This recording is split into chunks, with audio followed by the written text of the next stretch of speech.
नई दिल्ली से एक ऐतिहासिक खबर सामने आई है। प्रधानमंत्री श्री नरेंद्र मोदी ने सेवा तीर्थ और कर्तव्य भवन 1 और 2 का उद्घाटन किया। एक ऐसा कदम जिसे भारत के गवर्नेंस सिस्टम ने बड़ा और दूरगामी बदलाव माना जा रहा है। 13 फरवरी 2026 को देश के प्रशासन का एक नया अध्याय शुरू हुआ, जहां अब प्रधानमंत्री कार्यालय, कैबिनेट सचिवालय और कई प्रमुख मंत्रालय एक ही आधुनिक परिसर में काम करेंगे। सरकार के अनुसार पहले मंत्रालय 50 से अधिक स्थानों पर बिखरे हुए थे, जिससे हर साल लगभग 1500 करोड़ रुपए खर्च होते थे। नए भवनों में खर्च से कमी, फैसलों में तेजी और बेहतर समन्वय की उम्मीद है। वहीं प्रधानमंत्री ने इसे औपनिवेशिक मानसिकता से आगे बढ़ते आत्मनिर्भर भारत और नागरिक सर्वोपरि सोच का प्रतीक बताया। वहीं पुराने भवन अब राष्ट्र की विरासत के रूप में संग्रहालय बनेंगे। बड़ी तस्वीर में देखें तो ये बदलाव विकसित भारत 2047 के विजन से जुड़ा है, जहां शासन तेज, आधुनिक और जन केंद्रित हो। साथियों, नए प्रधानमंत्री कार्यालय का नाम है सेवा तीर्थ। सेवा की भावना ही भारत की आत्मा है। सेवा की भावना ही भारत की पहचान है। श्री रामकृष्ण परमहंस जी कहते थे, शिव ज्ञान से जीव ज्ञान सेवा। यह विचार केवल आध्यात्मिक नहीं है, यह राष्ट्र निर्माण का दर्शन है। यह भवन हमें हर क्षण याद दिलाएगा कि शासन का अर्थ सेवा है, दायित्व का अर्थ समर्पण है।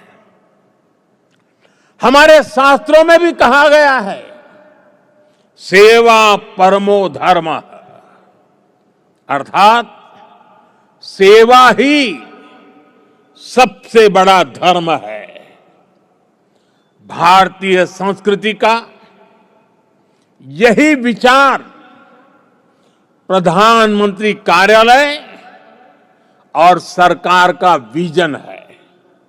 इसलिए सेवा तीर्थ ये केवल एक नाम नहीं, ये एक संकल्प है। सेवा तीर्थ यानी नागरिक की सेवा से पवित्र हुआ स्थल, सेवा के संकल्प को सिद्धि तक ले जाने का स्थल। तीर्थ का अर्थ भी होता है तरति अनेन इति तीर्थ, अर्थात जो तारने की, पार करने की क्षमता रखे, जो लक्ष्यों की प्राप्ति में सहायक हो, वो तीर्थ है। आज भारत के सामने भी विकसित भारत का लक्ष्य है, आत्मनिर्भर भारत का लक्ष्य है। हमें करोड़ों देशवासियों को गरीबी से मुक्ति दिलानी है। हमें देश को गुलामी की मानसिकता से मुक्ति दिलानी है, और ये काम सेवा के सामर्थ्य से ही सिद्ध होगा।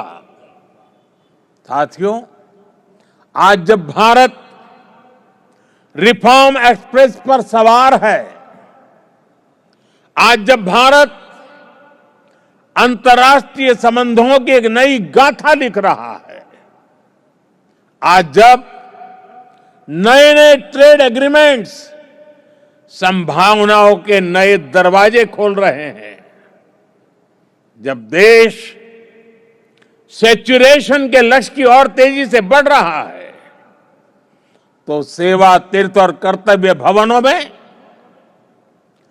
आप सबके काम की नई गति और आपका नया आत्मविश्वास देश के लक्ष्यों को प्राप्त करने में बहुत बड़ी भूमिका निभाएगा। आपकी नजर में क्या ये कदम देश के भविष्य को नई दिशा देगा? अपनी राय कमेंट सेक्शन में साझा कीजिए और ऐसे ही देश की बड़ी खबरों के लिए चैनल को सब्सक्राइब करना ना भूलें।